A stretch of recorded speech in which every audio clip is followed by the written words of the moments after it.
الحمد لله نحمده ونستعينه ونستغفره ونؤمن به ونتوكل عليه ونعوذ بالله من شرور انفسنا ومن سيئات اعمالنا من يهده الله فلا مضل له ومن يضلل فلا هادي له ونشهد ان لا اله الا الله وحده لا شريك له ونشهد ان سيدنا ومولانا محمدا عبده ورسوله وبارك وسلم تسليما كثيرا كثيرا.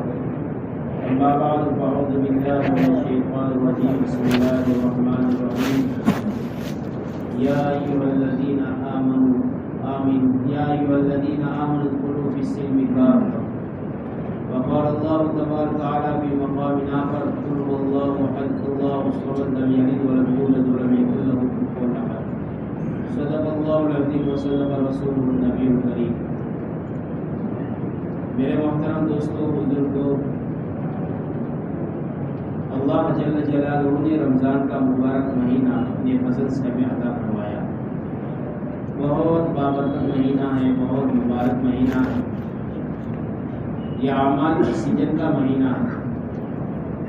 دنیا کے اندر جب مارکیٹوں کی اور دکانوں کی اور تجارتوں کی سیزن ہوتی ہے تو لوگ اپنے کھانے پینے کو چھوڑ دیتے ہیں کہ اگر سیزن کو ہم نے گھما دیا تو بعد میں آنے والے دنوں میں ہمیں تکلیف اٹھانی پڑے گی. میرے دوستو، یہ رمضان کا مہینہ اتنا بابرکت مہینہ ہے کہ جناب رسول اللہ صلی اللہ علیہ وسلم رجب کے مہینے سے دعا کرتے ہیں یا اللہ رجب کے مہینے میں برکت دے دے، شعبان کے مہینے میں برکت دے دے اور مجھے رمضان تک پہنچا.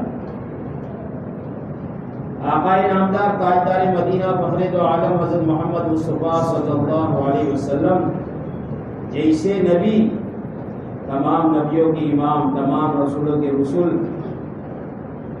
اللہ کے بعد اگر کسی کا نام ہے تو آپ کا نام ہے. یہ نبی دعا کر رہے ہیں رمضان کے مہینے کو پانے کے لیے، اور رمضان کے مہینے کو پانے کے بعد بھی اللہ کے نبی صلی اللہ علیہ وسلم دعا کیا کرتے تھے، یا اللہ مجھے سلامت رکھ رمضان کے لیے اور رمضان کو سلامتی والا بنا دے میرے لیے. یہ بھی دعا کرتے تھے. یہ مہینہ میرے دوستوں اللہ سے اپنا تعلق مضبوط کرنے کے لیے، اس لیے کہ اللہ تبارک تعالیٰ شیطانوں کو قید کر کے دریا میں ڈال دیتے ہیں اور نفس روزہ رکھنے کی وجہ سے کمزور ہو جاتا ہے تو عبادت کا شوق زیادہ پیدا ہوتا ہے. قرآن پڑھتے پڑھتے تھکاوٹ نہیں ہوتی، ذکر کرتے کرتے آدمی اگتا نہیں، اور میرے دوستوں نماز پڑھنے کا ایک شوق ولولہ ہوتا ہے، جس کی وجہ سے ہم دیکھتے ہیں کہ وہ مسلمان 11 مہینے تک مسجد کی چوکھٹ کو پر نہیں آتا. وہ مسلمان جیسے ہی رمضان کا چاند ہوتا ہے مسجد کے اندر نماز کے لیے آ جاتا ہے. پتا چلا یہ مسلمان شیطان کا نفس کا شکار بنا ہوا ہے کہ شیطان کو قید کر کے ڈال دیا اور نفس کمزور ہو گیا اور عبادت کرتے کرتے ایمان قوی ہو رہا ہے.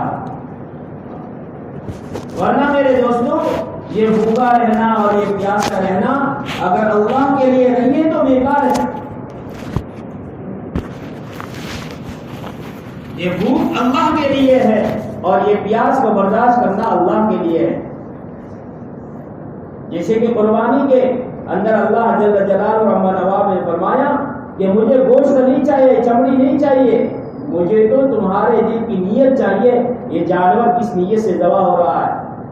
روزے میں بھی یہی ہے، یہ روزہ کس کے لیے رکھا جا رہا ہے؟ ورنہ اللہ اپنے بندوں کو بھوکا رکھ کر کیا کرے گا، پیاسا رکھ کر کیا کرے گا؟ یہ بھوک اس لیے ہے، یہ پیاس اس لیے ہے تاکہ اللہ کا حکم پورا ہو جاوے. میرا بندے کو میں نے بھوک میں رہنے کا کہا ہے، اب یہ بھوکا رہتا ہے کہ نہیں رہتا؟ میں نے پیاس میں رہنے کا کہا ہے، اب یہ پیاس کو برداشت کرتا ہے کہ نہیں کرتا؟ یہ اللہ دیکھنا چاہتا ہے. اسی لیے کہتے ہیں کہ اللہ کی حکم کی تابعداری یہ ہے جس وقت میں اللہ کا جو حکم ہے اس کو پورا کرنا. کہ رمضان کا مہینہ ہے، اللہ کا حکم ہے روزہ رکھو، اپنے آپ کو کھانے سے بچاؤ، پانی سے بچاؤ اور دوسری حلال چیزوں سے بھی دور رکھو. اللہ کا حکم ہے. جیسے ہی عید کا چاند آئے گا اللہ یوں کہے گا کھاؤ اور پیو میرے مہمان بن جاؤ، اب روزہ نہیں رکھنا.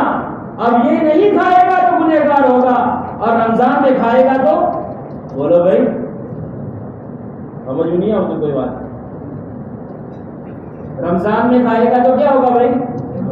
گنہگار ہوگا. اور عید کے دن نہیں کھائے گا تو پتا چلا کہ دین تو اللہ کے ماننے کا نام ہے. دین اپنی مرضی کا نام نہیں ہے کہ میری سمجھ میں آوے وہ میں کروں. بہت سارے ایمان والے لوگ روزہ نہیں رکھتے اور بہت سارے نہیں رکھتے اور پھر ان کو سمجھانے جاتے ہیں تو وہ ایمان کے اوپر کی باتیں کرتے ہیں. نعوذ باللہ ایسی باتیں کرتے ہیں کہ شاید ان کا ایمان ان کے پاس باقی رہے. کل ہی میں نے تعلیم کے اندر سنا حضرت علی رضی اللہ تعالیٰ عنہ کا قول ہے کہ اگر کسی نے رمضان کا ایک روزہ بغیر کسی شرعی عذر کے، اپنے عذر نہیں کہ میری سمجھ میں آیا کہ یہ عذر ہے پھر میں نے روزہ چھوڑ دیا، کہا کہ یہ نہیں گنا جائے گا. شرعی عذر اس کو کہتے ہیں کہ مفتیان کرام اگر یہ فتویٰ دے کہ آپ روزہ نہیں رکھیں گے تو گنہگار نہیں ہوں گے، اس کو شرعی عذر کہتے ہیں. بغیر کسی شرعی عذر کے ایک روزہ نہیں رکھا اور موت تک وہ روزہ رکھے گا، اس رمضان کے ایک روزے کا کفارہ نہیں ہو جائے.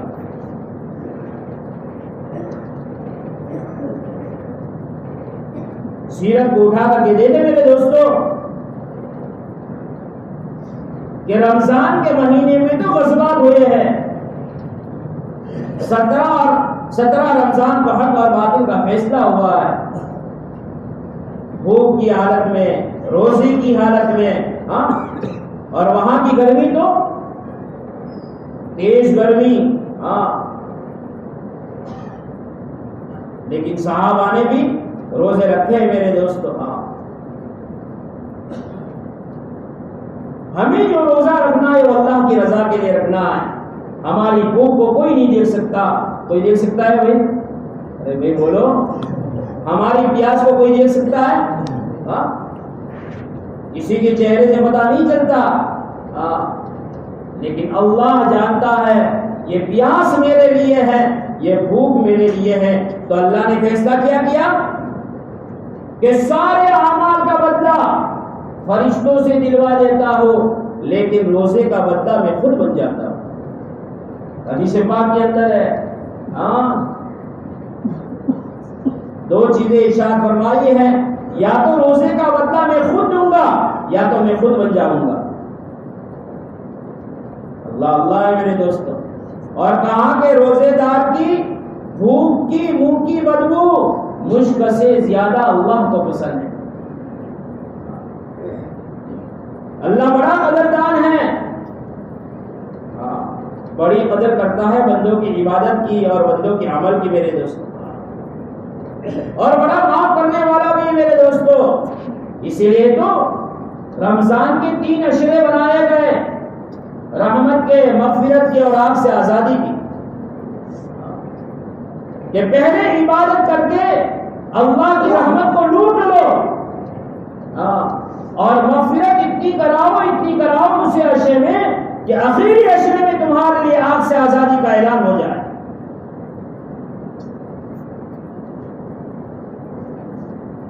لیکن کمی ہماری طرف سے میرے دوستوں کہ شروع میں تو عبادت کا ذوق اور شوق رہا اور پھر 10 روزے گئے کہ بیچ میں پھر سے نڈال ہو گئے. نہیں میرے دوستوں، جب تک عید کا چاند نظر نہیں آئے گا، شروع رمضان سے لے کر آخری رمضان تک ہماری ایک ہی فکر ہوگی، ایک ہی پڑن ہوگی اور ایک ہی چال ہوگی کہ مجھے رمضان کو وصول کرنا ہے. جیسے کہ مارکیٹ والے سیزن کو وصول کرتے ہیں، کسی کی 3 مہینہ سیزن رہتی ہے، کسی کی 6 مہینہ رہتی ہے، الگ الگ سیزنیں رہتی ہے، لیکن وہ سیزن بھی اتنا وصول کر لیتے ہیں کہ باقی کے مہینے میں ان کا گزارا ہو جاتا ہے۔ ہمارے بڑوں سے ہم نے بات سنی ہے کہ رمضان کا مہینہ جس نے وصول کر لیا اور رمضان کے مہینے کے اندر جس نے رمضان کو عبادت کے ساتھ، اللہ کی رضامندی کے ساتھ، اللہ کے حکموں پر، رسول اللہ صلی اللہ علیہ وسلم کے طریقے پر گزارا تو 11 مہینے بھی اس کے ویسے ہی گزریں گے۔ یہ فائدہ ہے۔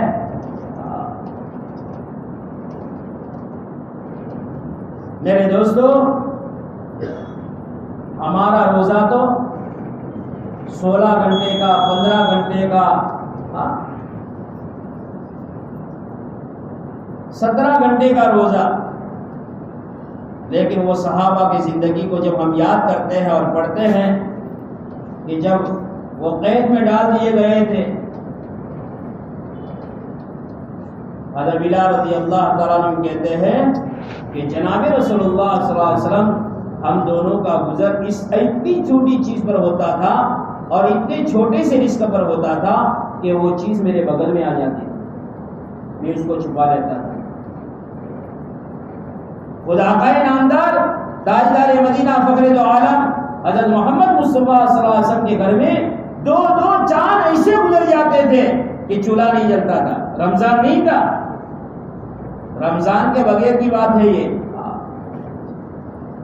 کسی نے ماں عائشہ رضی اللہ تعالیٰ عنہ سے پوچھا، اما جان آپ کا گزر کس پر ہوتا تھا؟ کہا کہ ایک کالی چیز پر اور ایک سفید چیز پر، یعنی کھجور کھاتے تھے اور پانی پی لیتے تھے۔ آج تو میرے دوستو پورا دن سحری سے لے کر افطاری تک کا وقت ہم نے روزے میں رکھا، اللہ افطاری میں کیسا کیسا کھلاتا ہے، بولچو کہ نہیں بولو لیا، بولو میرے دوستو، کھلاتا ہے کہ نہیں کھلاتا؟ یہ کیوں کھلاتا ہے اللہ؟ بھوک کی وجہ سے، پیاس برداشت کرنے کی وجہ سے، اللہ کے ایک حکم کو ہم پورا کر رہے ہیں، اللہ انعامات سے ہمیں نواز رہا ہے۔ میرے دوستو، اگر پوری زندگی کسی نے اللہ کے حکموں پر گزاری اور جناب رسول اللہ صلی اللہ علیہ وسلم کے طریقے پر گزاری، موت کے وقت میں اللہ جنت کا چاند اس کو دکھائیں گے، مغفرت کا چاند دکھائیں گے، اپنی رضامندی کا چاند دکھائیں گے۔ مہینہ پورا ہونے میں 2-3 دن باقی رہتے ہیں، چھوٹے بچے بھی کہتے ابا اب چاند ہوگا نا، کل ہوگا نا، پرسوں ہوگا نا۔ ہر ایک کی چہروں پر خوشیاں ہیں کہ اب چاند ہونے والا ہے۔ ایک مہینہ قربانی دینے کے بعد اللہ عید کا چاند دکھا رہے ہیں۔ میرے دوستو، یہ ایک پریکٹیکل مہینہ ہے، یہ مہینہ ہمیں ایک پریکٹیکل عمل کرا کر کے جاتا ہے کہ اللہ کے بندو، جب تم اللہ کے لیے بھوکے رہ سکتے ہو، جب تم اللہ کے لیے پیاس برداشت کر سکتے ہو، کیا تم اللہ کے لیے گناہوں کو نہیں چھوڑ سکتے؟ جیسے تم نے کھانے کو چھوڑ دیا، پانی کو چھوڑ دیا، گلا سوکھ گیا ہے، ہونٹوں پر پپڑیاں جم گئی ہے اور پیٹ کمر سے لگ گیا ہے، ٹھنڈے پانی کا گلاس سامنے ہے، لیکن ہمت نہیں ہوتی اس گلاس کو منہ پر لگانے کی، اس لیے کہ اللہ دیکھ رہا ہے۔ وہ استعجال ہماری پوری زندگی میں آ جائے کہ میں دیکھتا ہوں، میں بولتا ہوں، میں سنتا ہوں، میں سوچتا ہوں، میں چلتا ہوں، میں پکڑتا ہوں، میری ہر ادا کو اللہ دیکھ رہا۔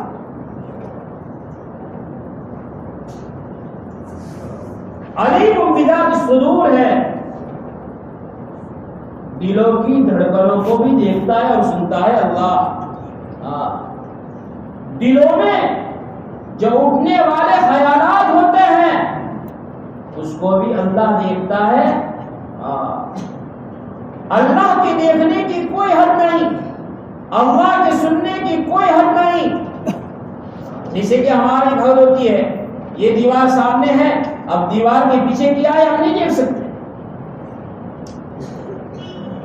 لیکن اللہ تو لامحدود ہے دیکھنے کے اعتبار سے، سننے کے اعتبار سے۔ اور میرے دوستو یہ اللہ نے ایک نظام بنایا ہے، چند راتیں ایسی بنائی ہے، چند دن ایسے بنائے ہیں، اور مہینوں میں ایک مہینہ ایسا بنایا ہے کہ میرا گنہگار بندہ اس مہینے میں اپنے آپ کو پاک اور صاف کر لے، تاکہ میں اس کو جنت کے درجات سے نواز دوں، تاکہ اس کو میری رضامندی مل جاوے، تاکہ وہ حشر کی رسوائی سے بچا لیا جاوے۔ یہ اللہ کی طرف سے انعام ہوتے ہیں۔ اسی لیے رمضان کی قدر نہ کرنے پر بددعا ہے۔ جناب رسول اللہ صلی اللہ علیہ وسلم، بھائی درود شریف پڑھیں جناب رسول اللہ صلی اللہ علیہ وسلم ایک مرتبہ منبر پر تشریف لے جا رہے ہیں، جبرائیل السلام آئے، 3 بددعائیں فرمائی، اور 3 مرتبہ اللہ کے نبی صلی اللہ علیہ وسلم نے آمین کہا۔ پہلی بددعا تو تینوں بددعا کے اندر ایک بددعا یہ فرمائی، ہلاک ہو جائے، برباد ہو جائے، ستیہ ناش ہو جائے اس شخص کا جو رمضان کے مہینے کو پائے اور اپنی مغفرت نہ کروائے۔ جبرائیل بددعا کہہ رہے ہیں۔ جبرائیل کون ہے معلوم ہے؟ کون ہے بھائی؟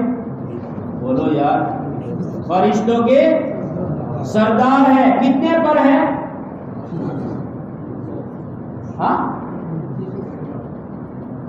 کتنے پر ہے بھائی؟ 600 پر ہے۔ کتنی بڑی طاقت والا فرشتہ ہے کہ قوم لوط کی بستی کو 600 پروں میں سے ایک پر اور ایک پر کے ایک کنارے پر اٹھایا اور پہلے آسمان کے قریب لے گئے۔ فرشتے یوں کہتے ہیں پہلے آسمان والے، ہم نے جانوروں کی آواز کو سنا ہے اور وہاں سے ان کو پلٹ دیا۔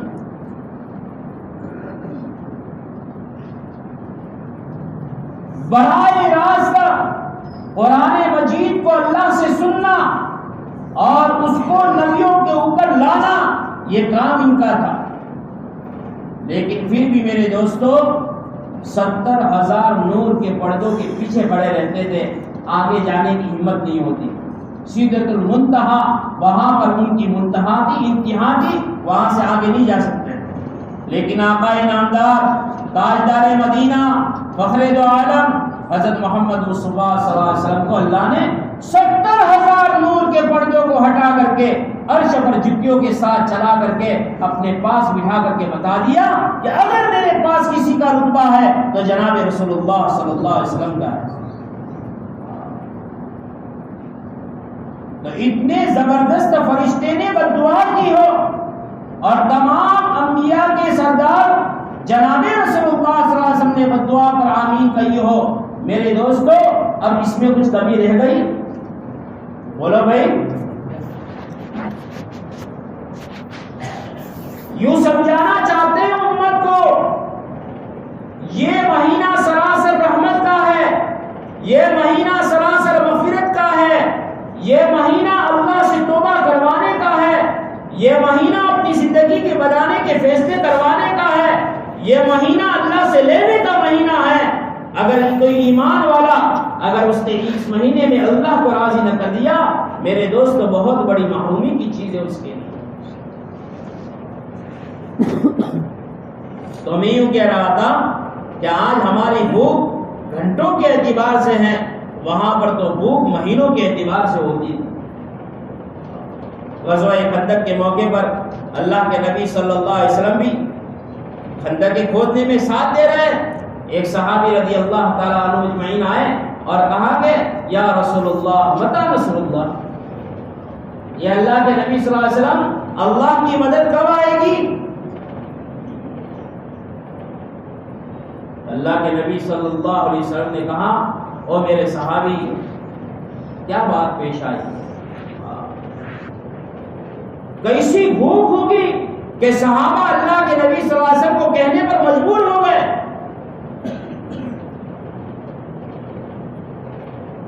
افطاری کا وقت 6:58 کو ہے، اگر 7:58 کو ہو جاوے تو بولو بھائی، پورا دن نکلنا بہت آسان ہے، لیکن جو گھنٹہ بڑھا اس کا نکالنا بہت مشکل ہے۔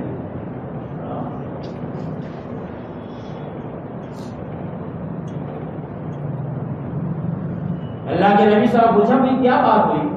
کہا کہ اللہ کے نبی صلی اللہ علیہ وسلم بھوک ستا رہی ہے، فاقے ستا رہے ہیں، اور فاقوں کی اور بھوک کی وجہ سے میں نے ایک پتھر اپنے پیٹ پر باندھا ہے،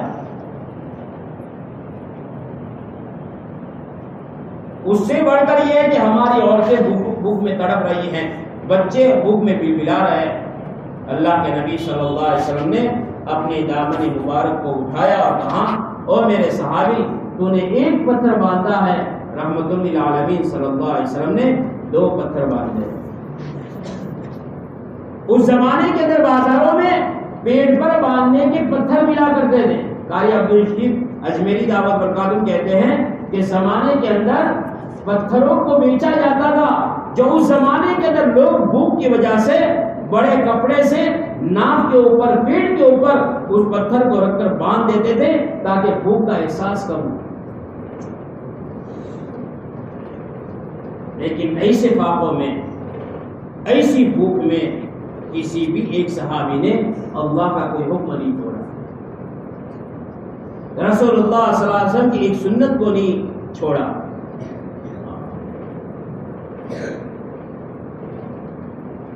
ایک مرتبہ اللہ کے نبی صلی اللہ علیہ وسلم لہلہاتی ہوئی گرمی کے اندر، سخت گرمی کے اندر، چلچلاتی ہوئی گرمی کے اندر باہر تشریف لائے۔ تھوڑی دیر میں حضرت عمر بھی آئے۔ اللہ کے نبی صلی اللہ علیہ وسلم نے پوچھا یا عمر، اتنی چلچلاتی ہوئی دھوپ کے اندر نکلنے کا کوئی ذریعہ، کوئی وجہ؟ کہاں کہ بھوک ہے۔ اللہ کے نبی صلی اللہ علیہ وسلم بھوک برداشت نہیں ہو رہی ہے۔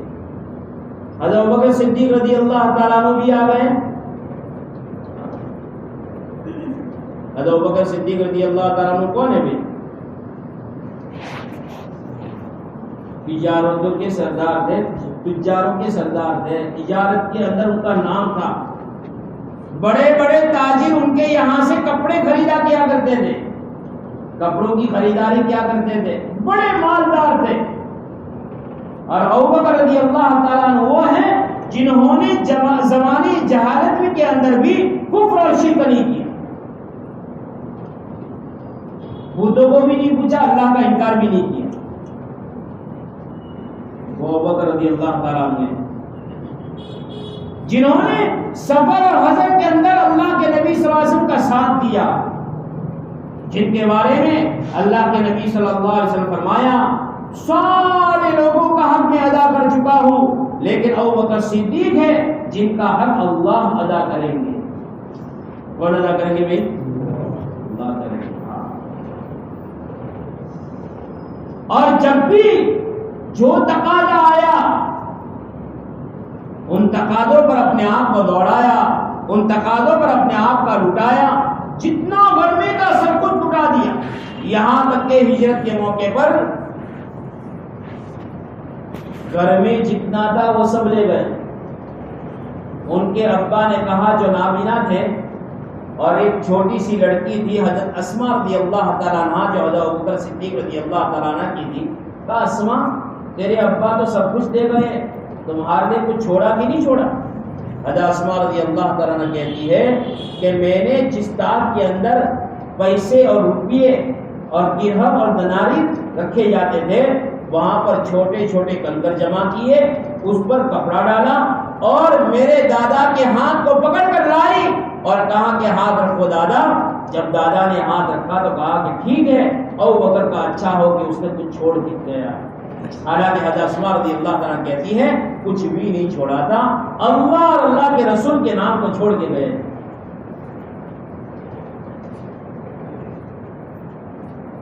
سب کچھ لٹا دیا۔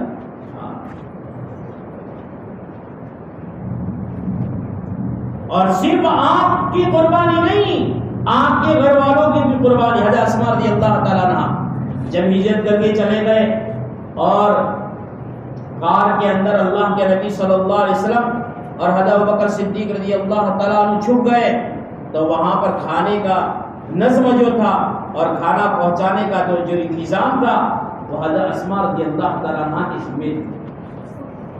کتابوں میں لکھا ہے حضرت اسماء بکریوں کو چرانے کی ترتیب سے جاتی تھی، کھانا دے کر آ جاتی تھی، دودھ پہنچا کر آ جاتی تھی۔ ایک مرتبہ ابو جہل ملعون ملا اور حضرت اسما کو پکڑا اور کہا کہ تو جانتی ہیں کہ تیرے باپ اور محمد ابن عبداللہ کہاں ہیں؟ حضرت اسما نے کہا انکار بھی نہیں کیا، جھوٹ نہیں بولا۔ آج مسلمان جھوٹ بولتا، حدیث کے اندر ہے مسلمان سب کچھ ہو سکتا ہے، جھوٹا نہیں ہو سکتا۔ حدیث پاک کے اندر ہے، آج موبائلوں پر کتنا جھوٹ بول رہا ہے، ہاں رمضان کے مہینے کے اندر بھی اور رمضان کے مہینے کے بعد بھی، ہاں گھر پر بیٹھا ہے اور یہ کہتا ہے میں دکان پر ہوں، دکان پر یہ کہتا ہے میں نکل گیا ہوں، ہاں جھوٹ جب انسان بولتا ہے اس کی منہ کی بدبو سے رحمت کے فرشتے میلوں دور ہو جاتے ہیں۔ الکذب یہلک، کہ جھوٹ کا آدمی کو ہلاک کر دیتا ہے، والصدق ینجی، کہ سچائی انسان کو نجات دے دیتی ہے۔ اتنی چھوٹی بچی ہے 7-8 سال کی 6 سال کی، لیکن جھوٹ نہیں بولا، خاموش رہی۔ ابو جہل ملعون نے بار بار پوچھا لیکن اس نے ہاں بھی نہیں کہا نہ بھی نہیں کہا، زور سے زمین پر سر پٹکا، خون جاری ہو گیا پیشانی کے اوپر سے۔ میرے محترم دوست بزرگوں، یہ قربانی ہے۔ وہ ابوبکر صدیق رضی اللہ تعالیٰ عنہ اپنے گھر کو چھوڑ کر آ رہے ہیں اور یوں کہہ رہے ہیں کہ اللہ کے نبی صلی اللہ علیہ وسلم بھوک کی وجہ سے میں یہاں پر آیا ہوں، چلچلاتی ہوئی دھوپ میں، سخت گرمی میں۔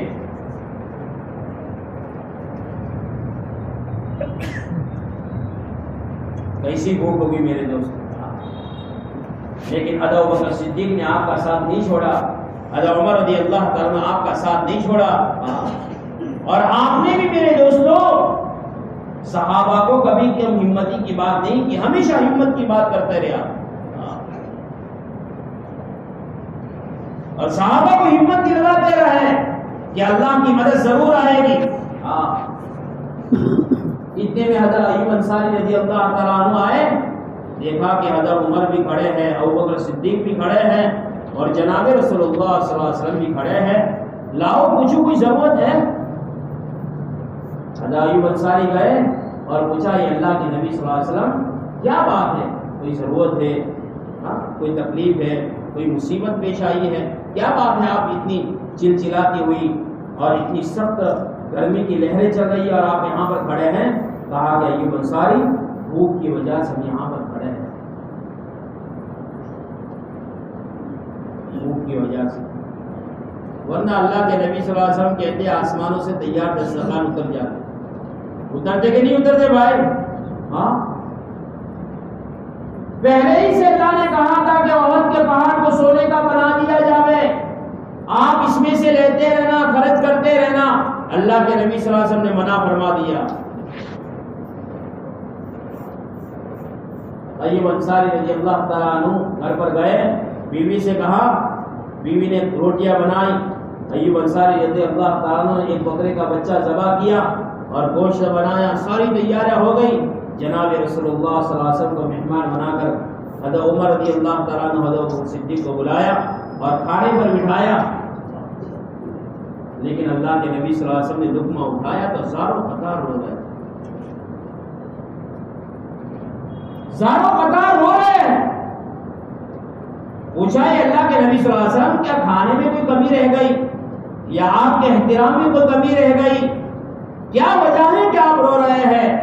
کہا کہ ایوب ایک بات مجھے یاد آئی ہے کہ جس طرح تیرے نبی حضرت محمد مصطفیٰ صلی اللہ علیہ وسلم 7 دن سے بھوک میں چل رہے ہیں، اسی طرح میری فاطمہ بھی 3 دن سے بھوکی بیٹھی ہوئی ہے رضی اللہ تعالی عنہ۔ جیسے میں نے لقمہ منہ کے قریب کیا ہے، میری فاطمہ کی بھوک یاد آ گئی ہے، بے اختیار میرے آنکھوں سے آنسو نکل رہے ہیں۔ یہ ایوب کو انتظام کر لے، روٹی اور تھوڑی بوٹی یعنی سالن میری فاطمہ کو پہنچا دے تاکہ اس کی لگی ہوئی بھوک کی آگ ٹھنڈی ہو جائے۔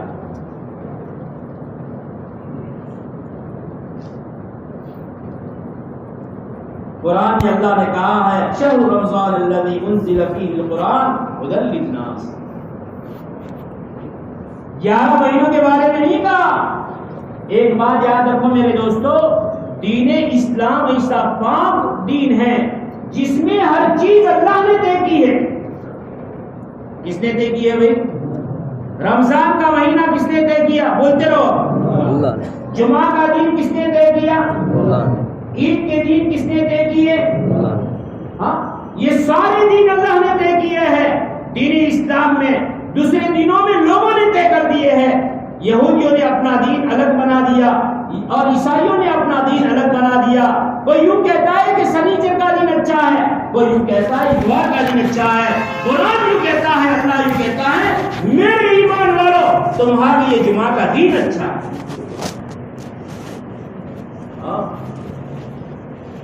تو 12 مہینوں کے اندر رمضان کا مہینہ بھی، ارے بولو یار، میں تو بولتا ہوں مجھے کیا، تم تھک جاتے ہیں بولتے بولتے۔ بولو بھائی، اللہ نے افضل بنایا ہے، بہتر بنایا ہے۔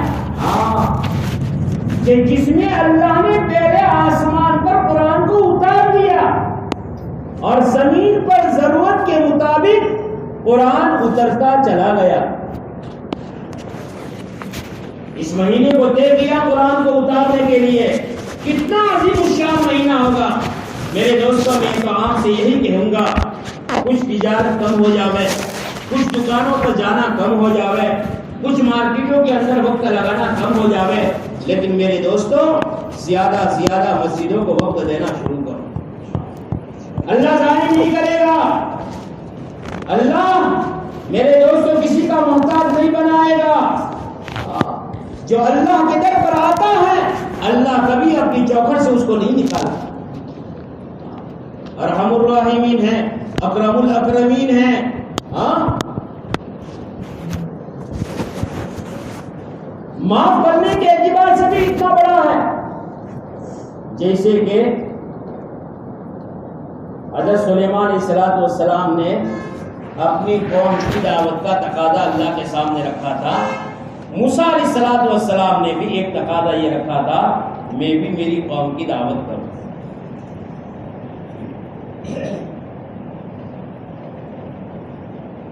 قصص الانبیاء ایک کتاب ہے، بہت مقبول کتاب ہے، جس کی بعض باتیں حضرت شیخ نے اپنے فضائل اعمال میں لکھی ہے۔ اس کتاب کے اندر ایک قصہ لکھا ہوا ہے، بات وہ بھی کہتے ہیں نوالا ہے، چنانچہ بات، لیکن ہم پڑھتے نہیں ہیں، دیکھتے نہیں ہیں۔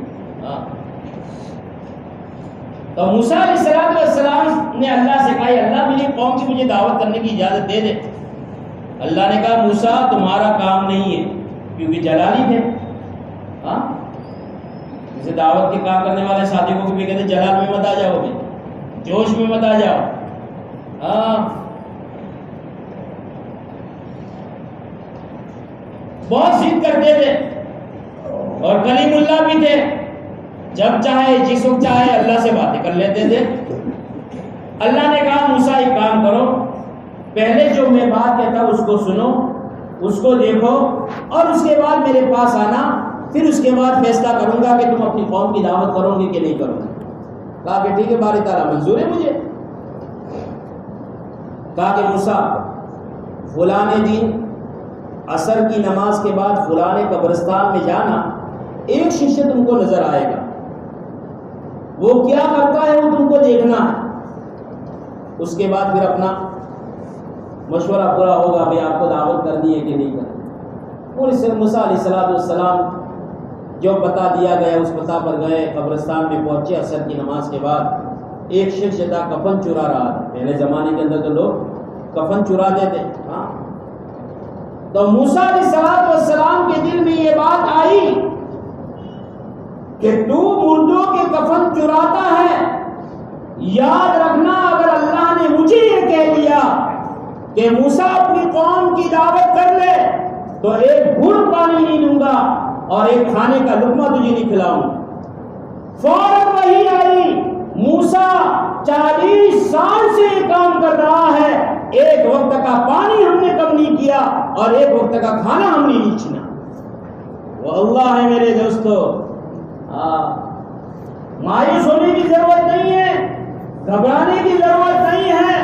حالات کروٹ لیتے رہیں، فضائیں اور موسم بدلتے رہیں، سمندروں میں طوفان اٹھتے رہے، لیکن ایمان اسے اللہ نے کہ اگر ایمان والا سچا مومن بن جائے یہ حالات کے تھپیڑے ختم ہونے پر مجبور ہو جائے گا. ہاں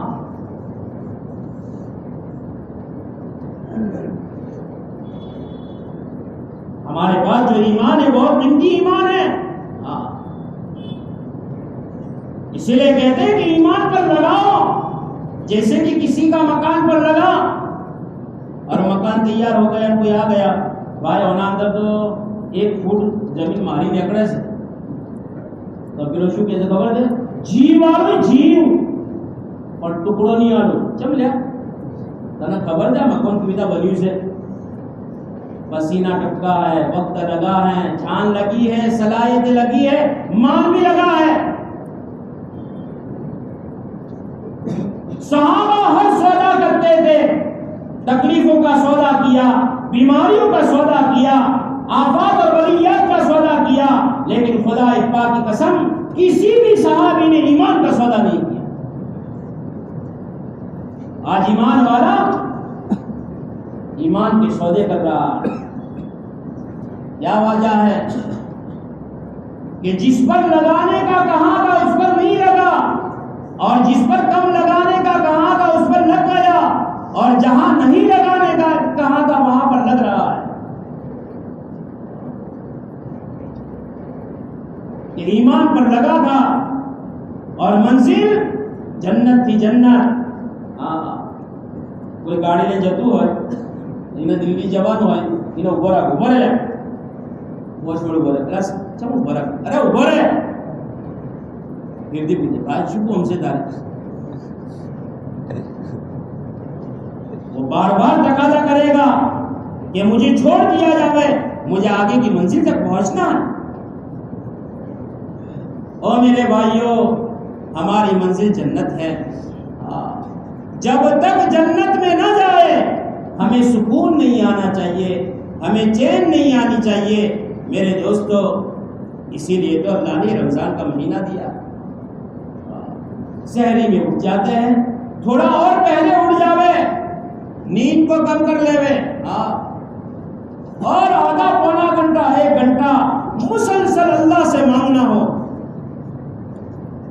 ہمارے بڑے بڑے تجربے کی بات کہتے ہیں کہ رات کی تنہائیوں کے تیر ٹھکانے لگ جایا کرتے ہیں. آسمان پر نگاہیں ہوتی ہے کوئی مانگنے والا جس کو دیا جاوے ہے کوئی توبہ کرنے والا جس کی توبہ کو قبول کیا جاوے ہے کوئی درد مند جس کے درد کو ختم کر دیا جاوے. اعلان ہوتے رہتے ہیں. اور میرے دوستوں یہ ایمان والا شہری میں اور پان کی پچکاری میں اور مسالے کھانے میں اور گٹکاؤں کے کھانے میں اپنے وقت کو ضائع کر رہا ہے.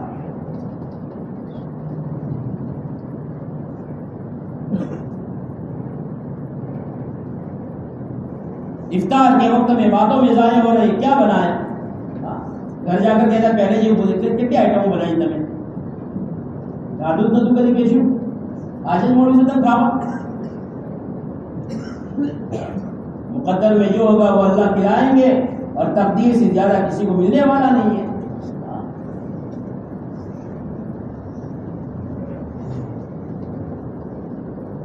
وہ عمر فاروق رضی اللہ تعالیٰ عنہ جن کے یہاں گھی اور شہد دونوں جمع ہو گئے کہ گھی کے ساتھ بھی آدمی روٹی کھا سکتا ہے اور شہد کے ساتھ بھی کھا سکتا ہے. آنکھوں میں سے آنسو گرنے لگے بے اختیار زاروں قطار رونے لگے اور تم نے کیا کر دیا. 2 سال میرے دسترخوان پر جمع ہو گئے. پیارے نبی کے زمانے میں کبھی دسترخوان پر میں نے 2 سال نہیں دیکھے.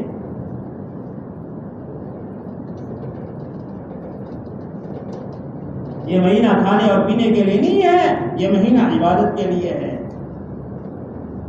اور قرآن کو اللہ نے اتارا کہ قرآن کیا ہے سراسر ہدایت ہے سراسر روشنی ہے. ہدی للناس لوگوں کی ہدایت کے لیے اتارا گیا قرآن.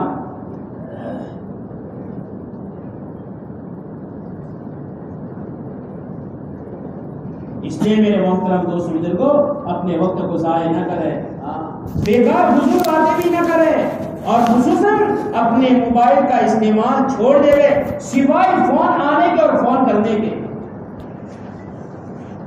سب باتیں، اکثر باتیں اس میں جھوٹی ہوتی ہے، چاہے واٹس ایپ لے لو کہ یوٹیوب لے لو. ہاں دنیا والے بھی جان جاوے. جن یہودیوں نے عیسائیوں نے اس کو وجود دیا ہے وہ ان کو بھی سمجھ میں آ جاوے کہ ایمان والا رمضان کے مہینے میں اتنا پابند ہے کہ نیٹ کا استعمال نہیں کر رہا ہے، ہمیں پیسے نہیں مل رہے. ہاں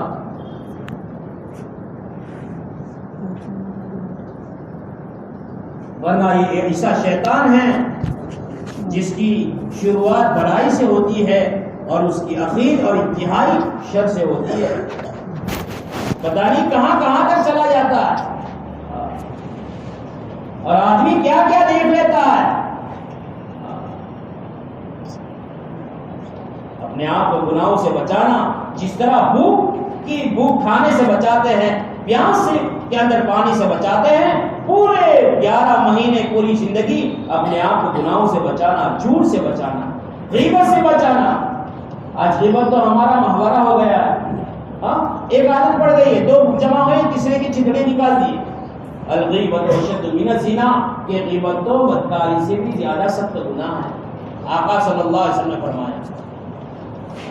اور قرآن کہہ رہا ہے کیا تم اس بات کو پسند کرتے ہو تمہارے مرے ہوئے بھائی کے جسم کے اندر گوشت کے ٹکڑے کو کاٹ کر کے تم کھاؤ؟ کہ تمہارا بھائی مر گیا ہے، اب اس کے جسم کو کاٹو اور وہ ٹکڑا جسم کا منہ میں ڈالو، اس کو چباؤ، کیا اس بات کو تم پسند کرتے ہو؟ اس سے بھی زیادہ بدترین گناہ اگر کوئی ہے تو غیبت ہے.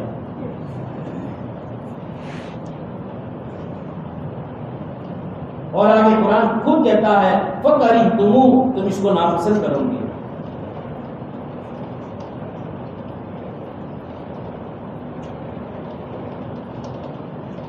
جناب رسول اللہ صلی اللہ علیہ وسلم کے پاس صحابہ آئے، کہا کہ 2 عورتوں نے روزہ رکھا ہے لیکن حالت ایسی ہو گئی ہے کہ ان کی جان کنی ہو جاوے، وہ مر جاوے، موت کے گھاٹ اتر جاوے.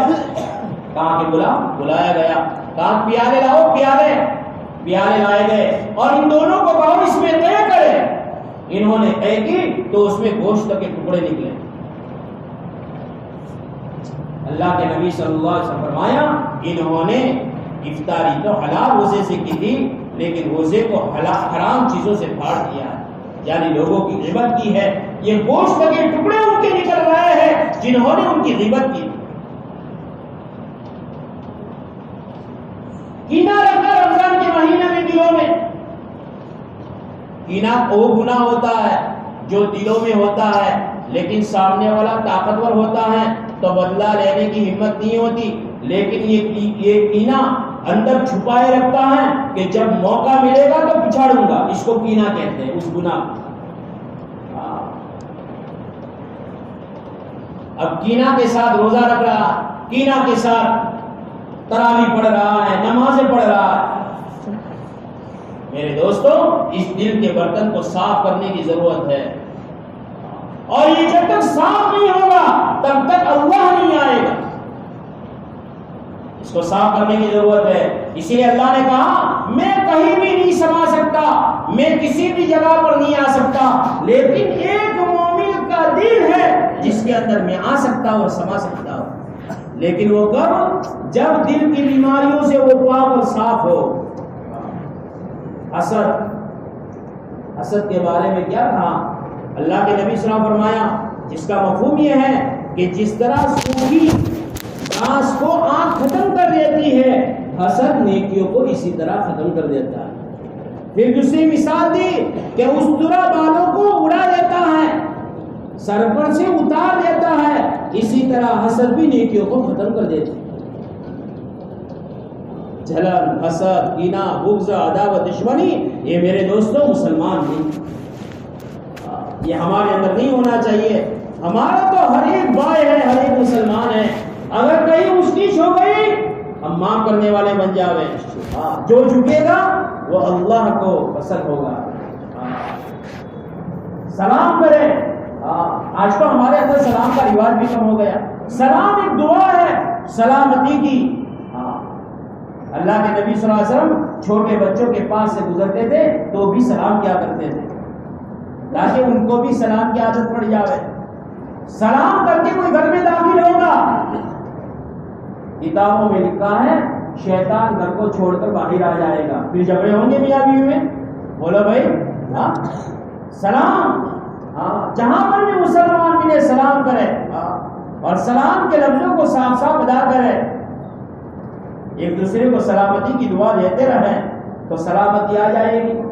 ہم نے جہاں جماعت میں ہم جاتے ہیں تو دیکھتے ہیں کہ جہاں پر سلام کا رواج بہت ہوتا ہے وہاں پر محبتیں بھی بہت ہوتی ہیں.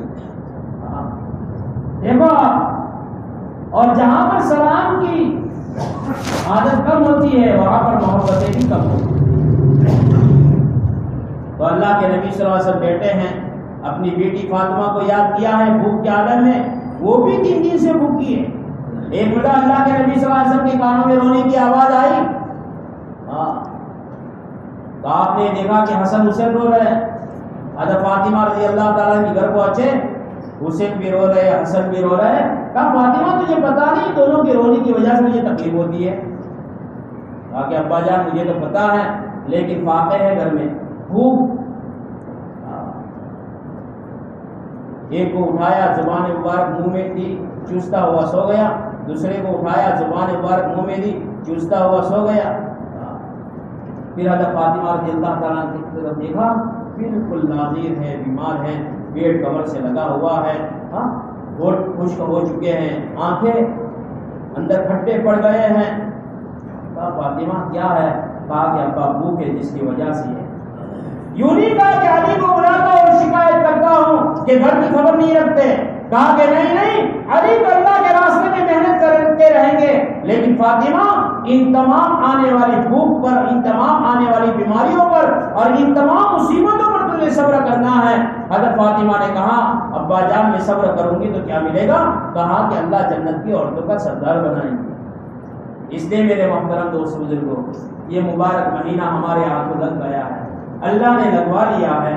بڑی قسمتیں والے ہم، خوش قسمتیں ہیں میرے دوستوں ہماری کہ اللہ نے ایسا مبارک مہینہ دیا ہے. اس کے اندر میرے دوستوں زیادہ سے زیادہ وقت اللہ کے راستے میں کون لگائے گا؟ نیتیں کرے میرے دوست. بولو میں انشاءاللہ میں لگاؤں گا. ہاتھوں سے بولو نیت کریں. رمضان کا مہینہ ہے، افطار کا وقت ہو رہا ہے، بھوک بڑھ گئی ہے، پیاس بڑھ گئی ہے، اللہ دیکھ رہا ہے میرے بندے میرے گھر میں بیٹھ کر نیتیں کر رہے ہیں، اللہ ضائع نہیں کرے گا انشاءاللہ. اور اس کے ساتھ ساتھ میرے دوستو دعوت کی فضاؤں کو بھی عام کریں. نئے نئے ساتھی آتے ہیں ان کو لے کر بیٹھے مسجدوں میں، ان کے بھی حال احوال پوچھیں اور میرے دوستو ان کا بھی اکرام کریں اور ان کو بھی لے کر اللہ کے راستے میں نکلنے کی کوشش اور فکر کریں. ہمارے سامنے جو تقاضے سوچے گئے مشورے کے اندر وہ سارے تقاضے پورے ہوں، اس کے لیے اللہ سے مانگنا بھی ہے، محنت بھی کرنی ہے، صدقہ بھی کرنا ہے اور ساتھیوں کے پاس جا کر ان کے ذہن کو بنا کریں گے انشاءاللہ. اللهم صل على سيدنا مولانا محمد وعلى ال سيدنا مولانا محمد وبارك وسلم. ربنا آتنا في الدنيا حسنة وفي الآخرة حسنة وقنا عذاب النار. یا اللہ ہم سب کو معاف فرما دے، ہمارے جمع ہونے کو قبول فرما لے. دین کی نسبت پر مجمع جواب ہوا ہے، یا اللہ ان کے جمع ہونے کی لاج رکھ لے اور ہم سب کے لیے اور پوری امت کے لیے ہدایت کے فیصلے فرما دے. یہ رمضان کے مہینے کو پورا وصول کرنے کی توفیق ہمیں نصیب فرما دے، تراویح پڑھنے کی توفیق عطا فرما دے، قرآن کی زیادہ سے زیادہ تلاوت کرنے کی توفیق نصیب فرما دے. ہمیشہ ہماری زبان تیرے ذکر میں یا اللہ رہیں، ایسی غیر شکل اور صدق پیدا فرما لے. یا اللہ یا اللہ یا اللہ اچانک کی موتوں سے حفاظت فرما لے، اچانک کے حالات سے حفاظت فرما لے، سماوی ارضی آفات سے حفاظت فرما لے، تیری ناراضگی والی موت سے حفاظت فرما لے. یا اللہ جب بھی موت کا وقت آئے کلمے والی موت نصیب فرما دے، تیری رضامندی والی موت نصیب فرما دے، ہم کو اپنا ولی بنا کر کے بنانے کی فیصلے فرما دے. یا اللہ یا اللہ جن لوگوں نے حج کے فارغ بھرے ہیں، حج کے ارادے کیے ہیں، یا اللہ ان کو قبول فرما لے، ان کے سفر کو آسان فرما لے، صحیح ترتیب سے سے حج سیکھ کر جانے کی توفیق عطا فرما دے اور وہاں پر جا کر صحیح ترتیب سے اعمال کرنے کی توفیق عطا فرما دے. بیماروں کو شفا عاجلہ کاملہ دائمہ مستمرہ مستقلہ نصیب فرما دے. یا اللہ مقروضین کے قرضوں کی ادا ہونے کی غیر شکل و صورت پیدا فرما دے. یا اللہ بے جوڑوں کو نیک سالے جوڑے عطا فرما دے. یا اللہ جہاں پر گھروں میں توڑ ہیں فتنے اور فساد ہیں میاں بیوی کے اندر جوڑ نصیب فرما دے محبت نصیب فرما دے. یا اللہ بے اولادوں کو نیک سالے اولاد نصیب فرما دے. یا اللہ اس رمضان کے مہینے کی صحیح قدردانی کی توفیق نصیب فرما دے. ایسا نہ ہو کہ بے فکری کے اندر گزر جاوے. یا اللہ تیری پکڑ آ جاوے اس سے ہماری حفاظت فرما دے. یا اللہ یہ جو تقاضے سوچے گئے ہیں 4 مہینے کی چلے کے اور 3 دن کے یہ عزائم ہم نے کیے ہیں پورا تو ہی کروائے گا. اسباب کے طور پر ہمیں استعمال کرنے کی یا اللہ استعمال ہونے کی توفیق نصیب فرما دے. یا اللہ اس موقع پر جناب رسول اللہ صلی اللہ علیہ وسلم نے جتنی بھی خیر کی دعائیں مانگی ہیں ہمیں اور پورے امت کو نصیب فرما دے. جن شرور سے حفاظت چاہیے ان شرور سے حفاظت فرما دے. ہماری دعاؤں کو آقا نامدار تاجدار مدینہ فخر دو عالم حضرت محمد مصطفیٰ صلی اللہ علیہ وسلم کے درود کے اندر قبول فرما لے. ربنا تقبل منا انك انت السميع العليم وتب علينا انك انت التواب الرحيم وصلى الله على النبي الامي وعلى اله وصحبه وسلم برحمتك يا ارحم